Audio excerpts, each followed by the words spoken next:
नमस्कार। Quantum mechanics के इस कोर्स में आपका स्वागत है। आज के लेक्चर में जो टॉपिक हम डिस्कस करेंगे वो है हमारा फेलियर्स और shortcomings of classical physics, यानी चिरसम्मत भौतिकी की कमियां। जो हमारा इंट्रोडक्टरी लेक्चर था उसमें हमने क्वांटम मैकेनिक्स के इवोल्यूशन यानी जो उसका उद्भव था उसको समझा था, इस आधार पर कि कुछ ऐसी घटनाएं थी। हमने कौन से सन की बात की थी? हमने बात की थी 1900 अप टू 1900। कुछ ऐसी घटनाएं थी जिनको हम, जो प्रचलित फिजिक्स हमारे पास, जो प्रचलित भौतिकी थी उसके द्वारा हम नहीं समझा पा रहे थे, तब उनको समझाने के लिए एक नई ब्रांच के रूप में क्वांटम मैकेनिक्स इवॉल्व हुई। तो आज हम क्या पढ़ेंगे कि जो क्लासिकल फिजिक्स है उसकी कुछ कमियों की हम चर्चा करेंगे। कमियों का मतलब क्या हो जाएगा, यहाँ पर मैं कुछ पॉइंट्स लिखूंगा, कुछ इवेंट्स के रूप में, कुछ ऐसी घटनाएं आपको दिखाऊंगा कि उनको आप क्लासिकली नहीं समझा पा रहे हो। ठीक है, तो फिर उन घटनाओं को समझाने के क्रम में क्वांटम मैकेनिक्स आपको इवॉल्व यानी उद्भव होते हुए दिखाई देगी। तो बहुत इंपॉर्टेंट टॉपिक है, केवल कुछ पॉइंट्स हैं जिनको आपको याद भी रखना है और समझना भी है। चूंकि हमारी लेक्चर सीरीज एकदम बेसिक से चल रही है तो ये एक तरह का बेसिक पॉइंट ही है। ठीक है, तो चलो हम एक एक करके चर्चा करते हैं। तो अगर मैं पहली कमी की चर्चा करूं तो सबसे पहली बात ये होगी कि यहां पर मैं लिख देता हूं, आप उस पॉइंट को नोट कर लीजिए। चिरसम्मत भौतिकी द्वारा आणविक क्षेत्र से संबंधित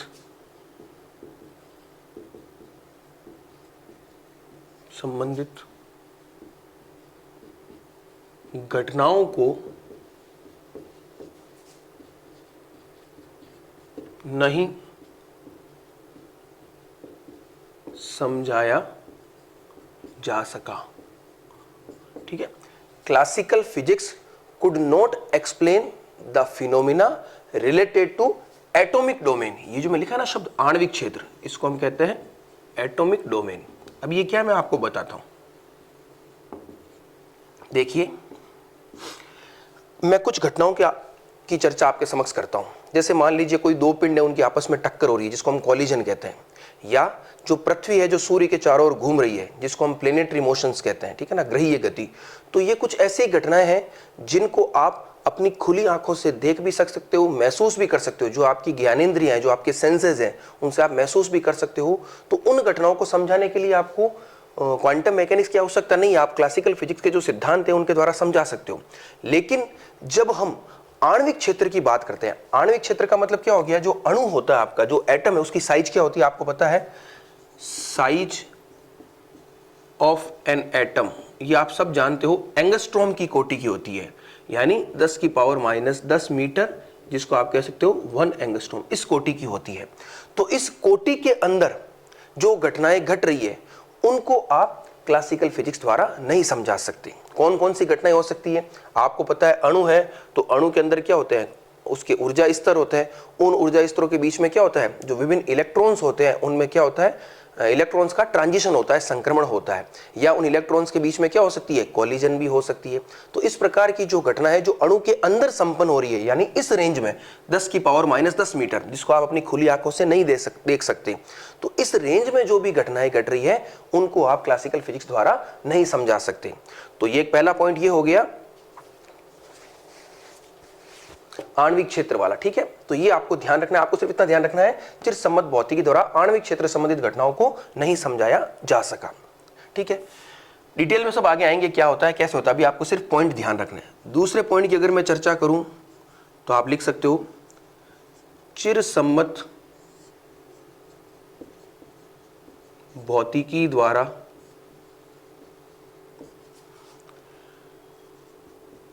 हाइड्रोजन अणु, जो H एटम होता है आपका, हाइड्रोजन अणु, जिसको आप ऐसे भी लिखते हो कई बार H एटम, हाइड्रोजन अणु के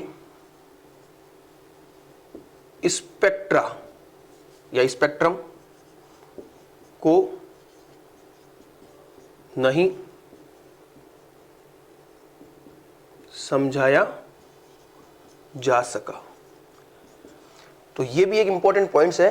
एच एटम स्पेक्ट्रा डिटेल में आगे आएगा, तो इसको भी आप क्या है, जो स्पेक्ट्रा आपको मिलेगा अगर उसको आपको एक्सप्लेन करना है तो उसके लिए आपको क्लासिकल फिजिक्स सिद्धांत काम नहीं आने वाले हैं, आपको क्वांटम मैकेनिक्स या क्वांटम फिजिक्स के सिद्धांत काम में लेने पड़ेंगे। मैं यहाँ पर आपको हल्का सा आइडिया देता हूँ स्पेक्ट्रा क्या होता है। स्पेक्ट्रोस्कोपी आपके अपने आप में पूरी एक ब्रांच है, इसको हमें पढ़ना है।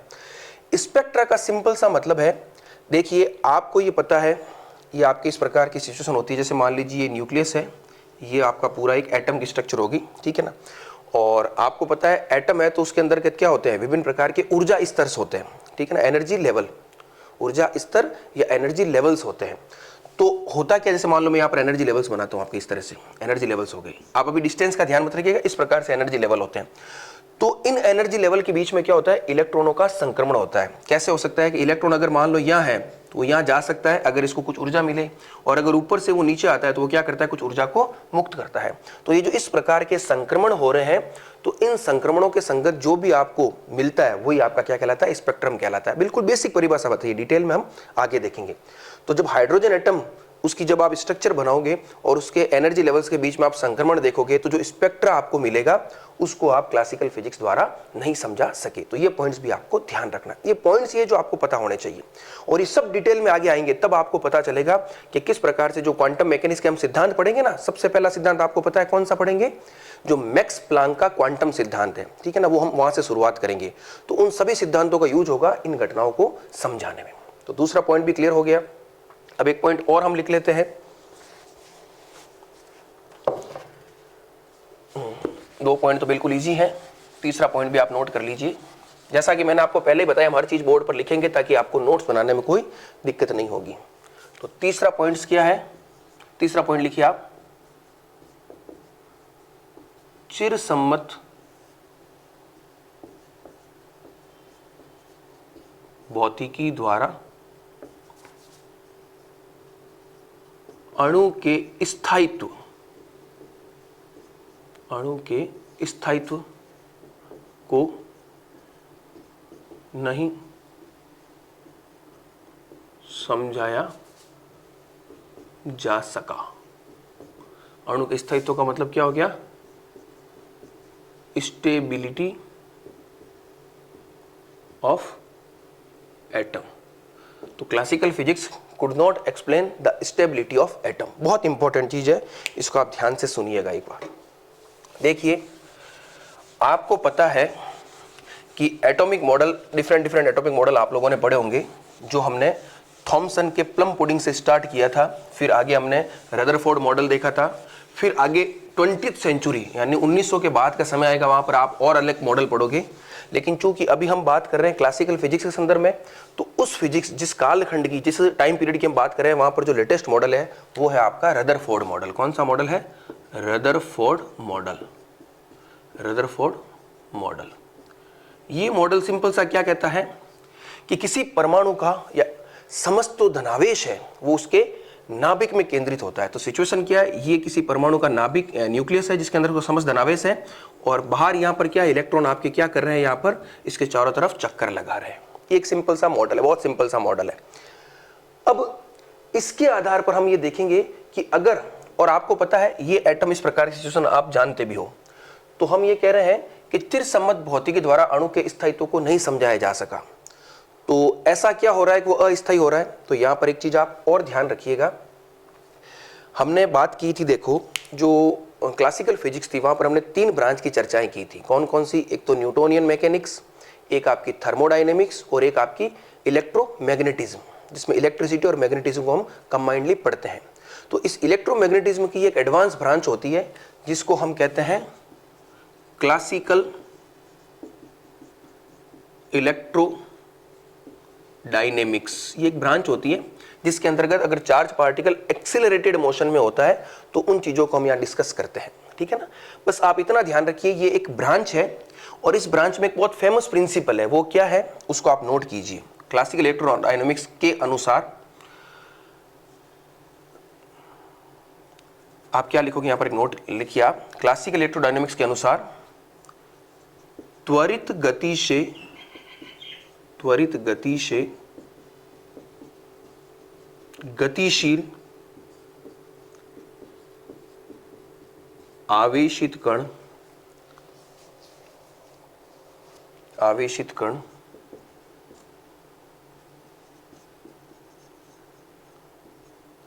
विकिरण उत्सर्जित करता है। बहुत ही फेमस प्रिंसिपल है, इसको आप नोट भी कर लीजिएगा साथ में और ध्यान भी रखिएगा।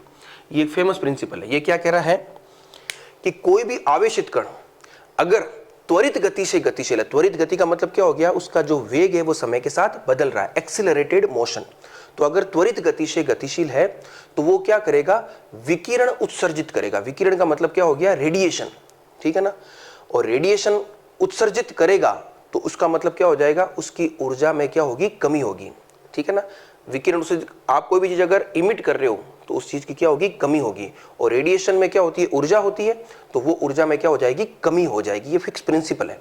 तो अब देखो हमने क्या कहा था कि ये इलेक्ट्रॉन इसके बाहर घूम रहा है, और चूंकि इलेक्ट्रॉन की आवेशित कण है और इसका वेग समय के साथ बदलेगा डिफरेंट डिफरेंट एनर्जी लेवल्स में, तो होगा क्या कि अगर इसको क्लासिकली समझाना चाहूं मैं तो हो क्या रहा है। देखो आप इस डायग्राम को आप ध्यान से देखो एक बार।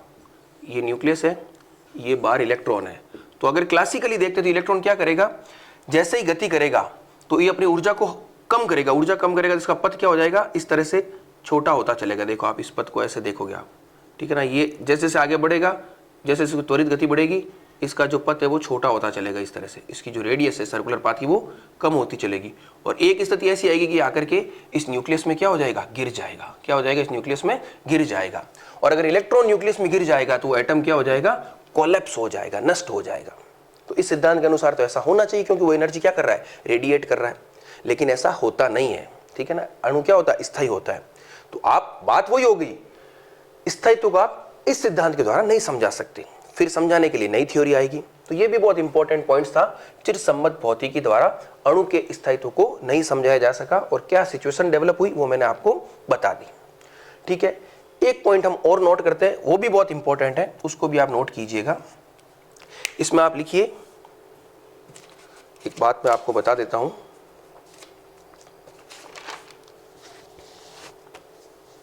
यहां पर आप लिखिए, चिरसम्मत भौतिकी द्वारा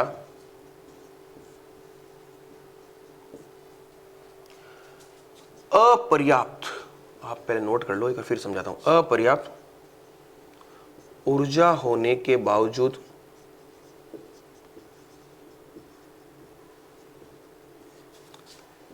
अल्फा कणों के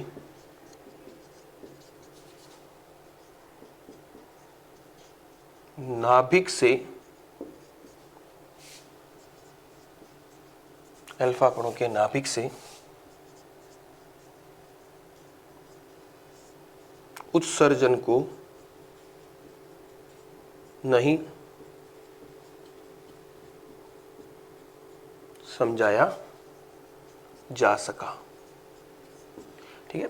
classical physics could not explain the emission of alpha particles from nucleus despite the energy of alpha particle is very low, ठीक है ना, या insufficient। ये पॉइंट बहुत इंपॉर्टेंट है। अभी हो सकता है इनिशियल स्टेज में आपको ये पूरा समझ में नहीं आए, लेकिन ये अपने आप में एक पूरा टॉपिक है जो आपको डिटेल में पढ़ना है। फिर भी मैं आपको थोड़ा बहुत यहाँ समझा देता हूँ। आप एक बार ध्यान से देखिए इसको, इस लाइन को पहले आप आराम से पढ़िए एक बार आराम से। मैंने क्या लाइन लिखी है कि चिरसम्मत भौतिकी द्वारा अपर्याप्त ऊर्जा होने के बावजूद अल्फा कणों के नाभिक से उत्सर्जन को नहीं समझाया जा सका। देखिए आप, ये आपका न्यूक्लियस है। क्या है, न्यूक्लियस। इसके अंतर्गत मान लीजिए अल्फा पार्टिकल है और इससे अल्फा पार्टिकल बाहर निकल रहा है। आपने छोटी क्लासेज में पढ़ा होगा alpha decay, beta decay, gamma decay, class 12 वगैरह में हम पढ़ चुके हैं, ठीक है ना। जो रेडियो एक्टिविटी होती है, वहाँ पर रेडियो एक्टिविटी में क्या होता है, जो अस्थायी नाभिक होता है उससे आपके बीटा कण निकलते हैं, उससे आपके अल्फा कण निकलते हैं। तो इतनी जानकारी तो आपको है। तो ये जो अल्फा कण निकल रहे हैं उसको अगर मैं क्लासिकली समझाना चाहूं तो मैं नहीं समझा सकता। क्लासिकली अब आप ध्यान से सुनिएगा कैसे। जैसे आपके समक्ष मैं खड़ा हूं, मैं एक क्लासिकल पार्टिकल हूं, ठीक है। मैं क्वांटम पार्टिकल नहीं हूं, मैं कैसा पार्टिकल हूं, क्लासिकल पार्टिकल हूं। सपोज करो मुझे किसी दीवार को कूद करके एक जगह से दूसरी तरफ जाना है और दीवार की हाइट है 10 फुट, ठीक है। तो 10 फुट एक तरह से क्या हो गया, एक बैरियर हो गया, एक अवरोध हो गया। 10 फुट क्या हो गया, एक बैरियर हो गया। इस तरह से देखो, ये एक 10 फुट का क्या हो गया, बैरियर होगा। यहां पर मैं खड़ा हूं और मेरी जो ऊर्जा है, ऊर्जा का मतलब जितनी क्षमता के साथ मैं कूद सकता हूं, वो मेरी जो ऊर्जा है वो कितनी है, मैं अधिकतम 6 फीट हाइट तक ही कूद सकता हूं। कितना कूद सकता हूं, 6 फीट कह दिया। मान लो हो सकता है कूद तो मैं 2 फीट 3 फीट ही सकता हूं, लेकिन 6 फीट तक कूद सकता हूं। और ये जो दीवार है वो कितनी है, 10 फीट की है। तो क्या ये संभव है कि मैं यहां से यहां चला जाऊं? नहीं संभव है, क्लासिकली नहीं है। तो ठीक ऐसी सिचुएशन नाभिक में अल्फा कण के लिए क्रिएट हो रही है। कैसे हो रही है आप देखिएगा, आप देखिए इसको एक बार। जो नाभिक है, नाभिक के अंतर्गत यहां पर एक शब्द लिख रहा हूं, नाभिकीय बल। ये आगे आएगा आपके, नाभिकीय बल, न्यूक्लियर फोर्स। मैंने क्या शब्द लिखा है, न्यूक्लियर फोर्स।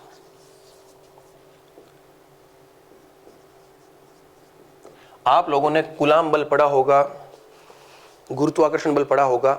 उसी प्रकार से एक बल और होता है नाभिकीय बल, जो केवल नाभिक के अंदर जो कण है उन पर ही लगता है। और इसकी जो प्रकृति होती है वो कैसी होती है, आकर्षण। कैसी होती है, आकर्षण प्रकृति होती है। जैसे कूलाम की दोनों प्रकार की प्रकृति होती है, प्रतिकर्षण भी हो सकता है, आकर्षण भी हो सकता है। डिपेंड करता है चार्ज किस नेचर का है। पॉजिटिव पॉजिटिव है, यानी सेम नेचर के हैं तो आप क्या हो जाएगा, रिपल्सन, और डिफरेंट नेचर के हैं तो अट्रैक्शन। लेकिन नाभिकीय बल, जो नाभिक के अंदर जो कण स्थित है उनके मध्य क्या लगता है, आकर्षण बल लगता है। और ये बहुत प्रबल होता है, स्ट्रॉन्ग होता है। क्या होता है, स्ट्रॉन्ग होता है। अब अगर मान लो नाभिक से अल्फा कण को बाहर निकलना है, किसको निकलना है, इस नाभिक से अल्फा कण को बाहर निकलना है। अल्फा कण क्या होता है, अल्फा कण होता है आपका ट्वाइस He4, हीलियम नाभिक होता है एक तरह से, और वो होता है पॉजिटिवली चार्ज। ठीक है। तो अगर इसको बाहर निकलना है तो ये पहली बात तो अंदर इसके ऊपर प्रबल आकर्षण बल लग रहे हैं। तो अगर उसको बाहर निकलना है तो क्या करना पड़ेगा, इस आकर्षण बल के विरुद्ध कार्य करना पड़ेगा, तभी वो बाहर निकल पाएगा। तो यहां पर दो तरह की चीज हो गई। जैसे मैंने आपको एग्जांपल बताया ना, ये मैं खड़ा हूं तो ये अल्फा पार्टिकल है, मेरी क्षमता जो है 6 फीट कूदने की है। तो अल्फा पार्टिकल की भी कुछ अपनी एक क्षमता होती है, अभी मैं बताऊंगा उसकी ऊर्जा कितनी होती है। और यहां पर एक तरह से आकर्षण बल जो है ना, वो एक तरह से उसने दीवार खड़ी कर दी। तो यहां पर हमने एक शब्द लिखा है, देखो, अपर्याप्त ऊर्जा होने के बावजूद। अपर्याप्त ऊर्जा का मतलब क्या हो गया कि जो ये दीवार है वो एनर्जी के रूप में होती है, उसको हम कहते हैं बैरियर या अवरोध। इस ऊर्जा का मान लगभग प्रैक्टिकली हम लोगों ने देखा है 24 से 28 मेगा इलेक्ट्रॉन वोल्ट या इस कोटि का होता है, लगभग 25 मेगा इलेक्ट्रॉन वोल्ट के आसपास ये जो बैरियर है। और जो अल्फा कण निकल रहे हैं इनकी ऊर्जा तो मात्र आपके 2 से 3 मेगा इलेक्ट्रॉन वोल्ट इस कोटि की होती है। ये तो बैरियर की ऊर्जा हो गई और ये अल्फा कण की ऊर्जा है। तो आप देखिए अपर्याप्त ऊर्जा है, यानी अगर क्लासिकली सोचें तो इतनी ऊर्जा वाला इलेक्ट्रॉन इतनी हाइट को पार नहीं कर सकता। लेकिन फिर भी एक्सपेरिमेंटली ऐसा देखा गया है कि इस बैरियर से अल्फा कण बाहर निकल जाता है, एक सुरंग बना करके। तो यहां पर एक आगे एक प्रभाव आएगा जिसको हम कहते हैं सुरंगन प्रभाव, टनलिंग इफेक्ट। क्या कहते हैं, सुरंगन प्रभाव। इस प्रभाव को आप क्लासिकल फिजिक्स द्वारा बिल्कुल नहीं समझा सकते हो, टनलिंग इफेक्ट। ठीक है। तो ये टनलिंग इफेक्ट भी एक तरह से क्या हो गया, क्वांटम मैकेनिक्स के द्वारा ही आप इसको समझा पाओगे। तो मेरे हिसाब से ये जो पॉइंट था बहुत क्लियर है कि अपर्याप्त ऊर्जा होने के बावजूद अल्फा कणों के नाभिक से उत्सर्जन को नहीं समझाया जा सका। जो बैरियर है वो आकर्षण बल के कारण है, जिसकी ऊर्जा का मान अल्फा कण की स्वयं की जो ऊर्जा है उसकी तुलना में बहुत ज्यादा है। इस वजह से क्लासिकली हम इसको एक्सप्लेन नहीं कर सकते। तो ये भी बहुत इंपॉर्टेंट टॉपिक, आपको सिर्फ पॉइंट ध्यान रखना है। मैंने हालांकि डिटेल में बहुत एक्सप्लेन कर दिया और ये सब आगे आ जाएंगी। अब एक लास्ट पॉइंट आप और नोट कर लीजिए, फिर इस टॉपिक को हम समाप्त करते हैं। ये टॉपिक इसलिए पढ़ाया जा रहा है ताकि आपकी सब्जेक्ट पर जो कमांड है और अंडरस्टैंडिंग जो है, आपकी समझ है, वो अच्छे से विकसित हो सके। क्योंकि नई ब्रांच है तो इसके इवोल्यूशन को हमें समझना पड़ेगा, किस प्रकार से ये उद्भव हो रहा है। लास्ट पॉइंट तो बहुत सिंपल है। हम लोगों ने जब फर्स्ट लेक्चर पढ़ा था तो वहां पर हमने कुछ घटनाओं की चर्चा की थी। कौन कौन सी, एक तो हमने पढ़ा था कृष्णिका विकिरण वक्र, जिसको शॉर्ट में कई बार BBR, black body radiation curve भी कहते हैं। क्या कहते हैं, BBR, black body radiation curve. ठीक है। उसी प्रकार से प्रकाश विद्युत प्रभाव, जिसको मैंने शॉर्ट में लिखा था फोटो इलेक्ट्रिक इफेक्ट, PEE। उसी प्रकार से आपका कॉम्पटन प्रभाव, ये जो भी घटना है आदि को भी चिरसम्मत भौतिकी द्वारा नहीं समझाया जा सका। तो ये कुछ पॉइंट्स थे जो मैंने आपसे डिस्कस किए कि ये पॉइंट्स हैं जिनको आप क्लासिकल फिजिक्स द्वारा नहीं समझा सकते हो। तो बहुत इजी है, मैं एक बार ब्रीफ में बता देता हूं। सबसे पहला पॉइंट था कि जो एटॉमिक डोमेन है, जो आणविक क्षेत्र है, उससे संबंधित घटनाओं को आप क्लासिकल फिजिक्स द्वारा नहीं समझा सकते। दूसरा पॉइंट हमने देखा था जो हाइड्रोजन स्पेक्ट्रा है, उसको भी आप क्लासिकल फिजिक्स द्वारा नहीं समझा सकते। जो तीसरा पॉइंट था वो हमारा था कि जो एटम है वो एक तरह से स्टेबल होता है, तो उसकी स्टेबिलिटी को भी आप क्लासिकल फिजिक्स द्वारा नहीं समझा सकते। क्यों? क्योंकि अगर हम क्लासिकल फिजिक्स का सिद्धांत काम में लेते हैं तो उसके अनुसार तो एटम क्या कर जाना चाहिए, कोलैप्स कर जाना चाहिए, लेकिन वो कोलैप्स नहीं करता है, वो नष्ट नहीं होता है। चौथी बात हमने की थी कि जो टनलिंग इफेक्ट है आपका, यानी नाभिक से अल्फा कणों का उत्सर्जन, चूंकि अल्फा कणों की ऊर्जा कम है और जो बैरियर है, जो आकर्षण बल के कारण जो एक अवरोध उत्पन्न हुआ है, उसका मान बहुत ज्यादा है, उसके बावजूद भी अल्फा कण इससे बाहर निकल रहा है, तो इसको भी आप क्लासिकल फिजिक्स से तो नहीं समझा सकते हो। और पांचवा पॉइंट हमने देख लिया था, कुछ घटनाओं का नाम लिखा, जैसे कृष्ण का विकिरण वक्र हो गया, प्रकाश विद्युत प्रभाव हो गया, कॉम्पटन प्रभाव हो गया, इन सबको भी आप क्लासिकल फिजिक्स द्वारा नहीं समझा सकते हो। तो ये कुछ पॉइंट्स थे जो मैंने आपके साथ डिस्कस किए। इस लेक्चर में आप इन चीजों को समझिए और अच्छे से ये ध्यान रखिए कि क्वांटम मैकेनिक्स का जो इवोल्यूशन है वो आपको किस रूप में दिखाई देगा। Thank you.